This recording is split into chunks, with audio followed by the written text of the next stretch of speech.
বাঘিনী ঠিকই আছে, ভালো। এগুলো ছড়িয়ে গেছে, সেগুলোকে একটু শান্ত করে নিতে হবে, না? এখনো তো আসেনি, ভোটটা আসুক তারপর দেখা যাবে। বাঘিনী কেন বলবো, বাঘিনী কেন বলবো, একটা মানুষকে তো আর জন্তুর মতো ই করা যায় না। এটা মূর্খরা বলবে বাঘিনী।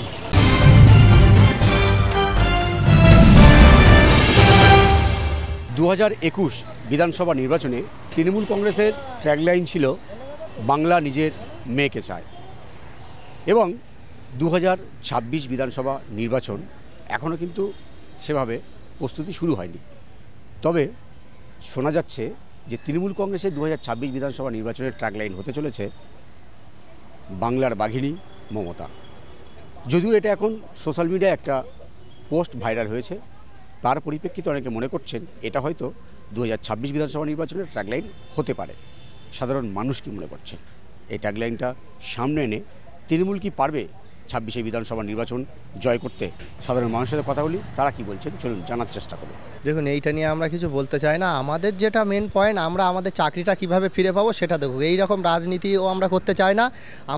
আমরা সমস্ত রাজনীতির ঊর্ধ্বে, আমাদের কাছে সব পার্টি সমান। আমাদের একটাই দাবি, আমাদের কিভাবে চাকরিতে পুনর্বহাল করবে না, এটা নিয়ে আমি কোনো মন্তব্য করতে চাই না। আমার একটাই দাবি, আমার চাকরিটা কিভাবে ফিরিয়ে দেবে সেটা দেখো। আমার চাকরি আমাকে সপদে বেতনে সেখানে আমাকে ফিরিয়ে দিতে হবে।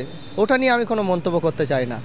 আমার চাকরি আমি ফিরে পেতে চাই, আমি আবার স্কুলে ফিরে যেতে চাই। আমি ছেলে মেয়েদের পরীক্ষার কোনো প্রশ্নই আসে না। এক চাকরির পরীক্ষা কবার দেয় মানুষ, কবার পাস করে? আমি তো একবার পরীক্ষা দিয়েই পাস করেছি, তাহলে আবার আমি পরীক্ষা দিতে যাবো কেন? 10 বছর আগে পরীক্ষা দিয়েছি, আবার 10 বছর পরে পরীক্ষা দেবো। দুদিন পরে তো আবার সেই প্যানেল বাতিল হয়ে গেলে আবার 2 বছর পরে আবার পরীক্ষা দিতে হবে। এই করতে করতে আমি 60 বছর পর্যন্ত পরীক্ষা দেবো? তাই কখনো হতে পারে? উনি নিশ্চয়ই থাকবেন, না? কিন্তু সমাজে বা স্টেটে একটু এগুলো ছড়িয়ে গেছে, সেগুলোকে একটু শান্ত করে নিতে হবে, না? ব্যাস এতই আমি বলতে চাই। উনি নিশ্চয়ই থাকবেন, নিশ্চয়ই। কিন্তু এখন যা হয়েছে পরিস্থিতিটা, সেটাকে একটু সরিয়ে নিতে হবে, আর কিছু। সেটা তো আপনি নিজের বক্তব্য, বাঘিনী মমতা হবেন না মমতাময়ী মমতা হবেন, না? সেটা তো আমি বলতে পারবো না। কিন্তু মমতাই থাকবেন, না? কিন্তু যা পরিস্থিতি আছে একটু সবাইকে ঠিক করে নিতে হবে, ব্যাস। হতেই পারে না হওয়ার কি আছে, বাট যেই আসুক সেই টাকা ছাড়বে। আলটিমেটলি এমনি নর্মাল মানুষই মরবে, তাদের কোনো গায়ে লাগে না। বিজনেসম্যান নিজের বিজনেস করে যাবে, আর ট্যাক্স শুধু মিডিল ক্লাসে দেবে, আর ওরাই মরবে। সেটা আমি কী করে বলতে পারবো? আমার বলা কী রাইটস আছে? ওটা তো লোক ডিসাইড করবে না, যে কত পার্সেন্ট ভোট ইন্ডিয়ানরা করবে আর কত পার্সেন্ট বাংলাদেশি, সেটা তাদের উপর ডিপেন্ড করছে। আমি কি জানি? আমি কি ডিরেক্টলি আমি কিছু বলছি যে আমি চাই না যে মমতা ব্যানার্জি আসুক, বা আমি চাই মোদি আসুক? আমি হতেও পারে, না হতে পারে। প্রত্যেকবারই এরকম ভোটের আগে কিছু না কিছু একটা হয়, ব্যাস, তারপরে রেজাল্ট সবাই জানে। দেখুন, যার যেটা মন্তব্য সেটা তো আমি কিছু বলতে পারবো না। আমি তো দেখছি খারাপ না, ভালোই। বাঘিনী কেন বলবো, বাঘিনী কেন বলবো, একটা মানুষকে তো আর জন্তুর মতো ই করা যায় না। মানুষই, এটুকুই তো আমি বলতে চাই।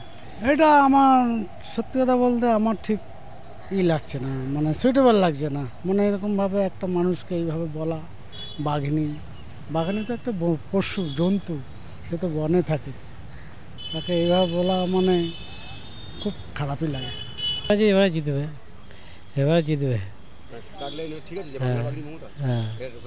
হ্যাঁ। এবার আমরা তো টিএমসি করি, আমার টিএমসি করি, টিএমসি এবার জিতবে, মমতা ব্যানার্জি জিতবে এবার। হ্যাঁ, এটা ঠিক আছে। হ্যাঁ, বাঘিনী ঠিকই আছে, ভালো। মমতা ব্যানার্জি সবই কাজ করে ভালো, এমনি সব জায়গায় ঠিকই। বাংলার বাঘিনী বলতে পারবো না। এত দুর্নীতির পরে যদি বাঘিনী হয়, তাহলে এর কোনো মানে as a rational human being এর কোনো উত্তর নেই। আমার কাছে সত্যি কোনো উত্তর নেই। এত বড় একটা স্ক্যাম চলছে, উনি কিছুই জানেন না। এটাকে কি, দিস ইজ কল্ড টাইগ্রেস। একটা বাঘ তার পুরো এন্টিটির মধ্যে সে সমস্ত কিছুর খবর রাখে, উনি কিছুই জানেন না। এটা মূর্খরা বলবে বাঘিনী। বাংলা নিজের মেয়েকে চায়, এই ট্র্যাগলাইনে কিন্তু 2021-এ বাজিমাত করেছিল তৃণমূল কংগ্রেস। সাধারণ মানুষ অনেকে মনে করছেন যে বাংলার বাঘিনী মমতা, এই ট্র্যাগলাইনটা কিন্তু 2026 বিধানসভা নির্বাচনে মমতা বন্দ্যোপাধ্যায়ের কাছে একটা বড় ট্র্যাগলাইন হতে পারে, তৃণমূলের কাছে একটা বড় ট্র্যাগলাইন হতে পারে। এবং এই বাংলার বাঘিনী মমতা স্লোগানটাকে সামনে আনলে লড়াইটা কিন্তু অনেকটা ভালো দিতে পারবে তৃণমূল কংগ্রেস। এবং এই ট্র্যাগলাইনটা তৃণমূল কংগ্রেসের জন্য, মমতা বন্দ্যোপাধ্যায়ের জন্য কিন্তু ভালো ট্যাগলাইন বলে মনে করছেন অনেকেই। ক্যামেরায় রবি দত্তের সঙ্গে বিশ্বজিৎ হালদার, ওঙ্কার বাংলা।